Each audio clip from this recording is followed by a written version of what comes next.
Welcome to the Deep Dive. Today we're looking at a stack of sources that sit right at the intersection of, well, theology, astronomy, and history. That's right. We're staring up at the night sky and we're looking for a celestial defense system. It's a fascinating concept. We're diving into several Quranic verses, the most famous ones being 67.5 and 15.1618. Right. And these texts describe stars, or at least other luminous celestial objects, as missiles. The Arabic is ruju. And these missiles are used to do what exactly? To protect the heavens. Yeah. To drive away devils, the shayateen. It's an incredible image, isn't it? The very lights of the cosmos. They're not just ornaments, they're active weapons in this ongoing spiritual battle. Exactly. So our mission today is really to unpack the whole spectrum of how this idea has been interpreted. We want to understand what it meant to, say, a 7th century scholar. And then why it clashes so spectacularly with modern science. Yes, and finally, how contemporary thinkers are trying to reconcile these two very different worldviews. And, before we get anywhere near a telescope, we have to establish the theological bedrock here. Of course. The main function of these verses, it isn't astrophysics, it's cosmological, it's theological. So what are those foundational purposes? Why describe a guarded heaven in the first place? Well, there are two, really. Two critical functions. First, it's all about Tawhid. The oneness of God. The oneness and the power of God, yes. This description establishes a universe that is structured, it's ordered, and it's completely under divine control. It's not random. The heavens are intentionally adorned and protected. And the second purpose, this one feels, I don't know, particularly relevant to the time the message was revealed. It is. It's the defense of revelation itself. The message is assuring the early listeners that the heavens are sealed off. They're inaccessible to any kind of mischievous influence. So if the shayateen can't get to the divine knowledge, then the divine message that's delivered to humanity, the Quran, has to be pure. It has to be authentic and free from any demonic corruption. The protection of the source is, well, it's paramount to the whole structure. Okay, so let's go back 1,400 years. If the heavens are protected, how did the classical scholars, people like Al-Tabari or Ibn Kathir, how did they picture this defense system actually working? They took it very literally. Literally. Yes, and it fit perfectly within the cosmology of their time. The devils, or the jinn, were thought to be trying to, climb or ascend to the nearest heaven. And what was their goal? What were they trying to do up there? Eavesdrop. They were trying to eavesdrop on the conversations of the angels. Specifically, they were hoping to steal little fragments of divine decrees, maybe some knowledge of future events. Okay, so if they're climbing, what's the mechanism to repel them? Are they literally dodging actual stars? That's where the classical sources have this really crucial nuance. The main verse, 57.5, says, "We have certainly adorned the nearest heaven with lamps and have made them missiles for the devils." Lamps, so stars. The lamps, the masabi, yes, those were understood to be the stars that give light and beauty. But the actual missiles, the rujum, or the clear flaming missiles, the shihab, mentioned in another verse, Yes. they were uniformly interpreted as shooting stars, as meteors. Okay, so the angels are the ones doing the throwing. The angels were the agents, yes, hurling these projectiles to strike and drive away any eavesdropping devil. That distinction is so important. Stars are the decoration, meteors are the ammunition. Precisely. And this whole narrative must have been incredibly powerful for its time. It offered a direct spiritual explanation for a very real cultural issue in 7th century Arabia. It was a theological silver bullet. I mean, this mechanism completely demolished the credibility of the soothsayers. The Kuhan. The Kuhan, exactly.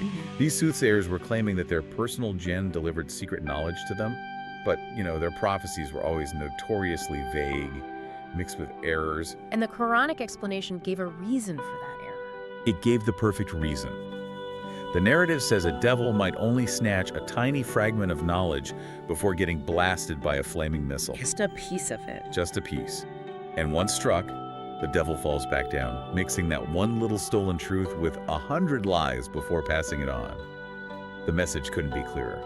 Pure, unadulterated knowledge only comes from the prophet. Through a guarded revelation, yes. Yeah. Any other source is, by definition, corrupt and unreliable. It was a very specific, very practical theological response. But now we have to make the jump. From 7th century cosmology to 21st century astrophysics, and this is where things get intellectually very difficult. It's a complete mismatch in scale, a total mismatch. When those classical scholars talked about stars, they were thinking of these little embedded lights in a dome, basically. A nearby sphere, yes. But for us, the word star means something so completely different. We know they're these immense nuclear reactors. Trillions of miles away. Trillions upon trillions. I mean, the closest one, Proxima Centauri, is over 4 light years away. The sheer scale makes the idea of a star being used as a targeted physical projectile. Against a small entity near Earth. It becomes physically nonsensical. Let's just put that scale into perspective. We just agreed that the classical view identifies the missile, the Shihab, with a shooting star. Right, and that's where the scientific terminology gets all tangled up. Because a shooting star is not a star at all. Not even close. It's a meteoroid. It's often just a grain of cosmic dust or maybe a small pebble that burns up from friction in our upper atmosphere. How high up? About, say, 50 to 70 miles above our heads. It's a local atmospheric event. So if a shooting star is, I don't know, a pea. Then the actual star it's being confused with is the size of a continent. Wow. The problem for that literal classical reading is the conflation. It puts two radically different things, massive, distant stars and tiny local atmospheric debris under the same cosmological job description, both adornment and ammunition. It's just jarring to realize their whole worldview was based on this visible, small system that we now know is just a tiny fraction of reality. And so science demands we acknowledge that the literal reading, using our modern understanding, just fundamentally defies the laws of physics. And this specific point of conflict, this apparent conflation of stars and meteors, is really the foundation for most of the external critiques, isn't it? It is.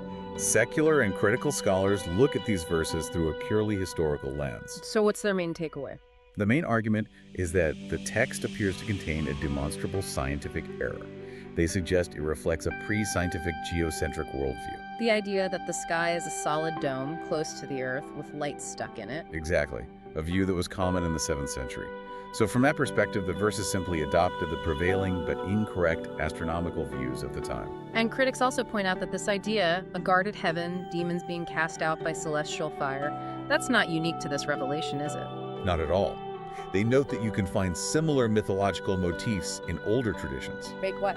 Ancient Near Eastern mythologies, Babylonian, Zoroastrian cosmologies, they have heavens protected by fire, demons being struck down. So the question they raise is whether the verses are reflecting the, unscientific cultural folklore of the region. Rather than providing some eternal, divinely known fact. That's the critical argument, yes. And then there's the purely theological question about the necessity of the whole system in the first place. Yes, the philosophical challenge.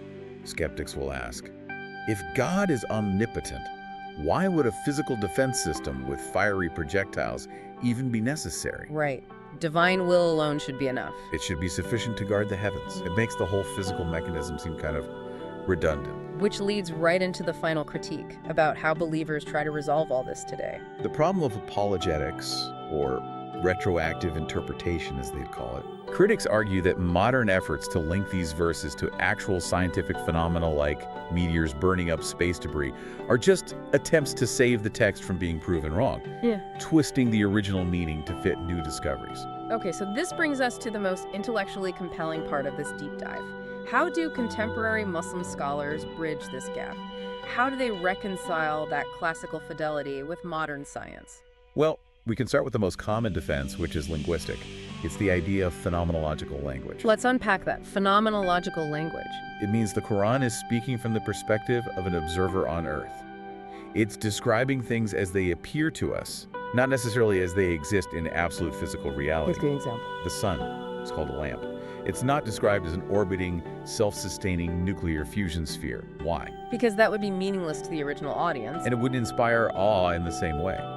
The purpose is theological truth and communication, not a technical manual.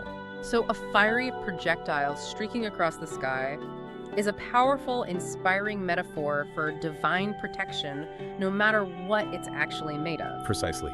If the text had described meteors as grains of sand burning up 60 miles above Earth, it would have been incomprehensible, would have robbed the image of its theological punch.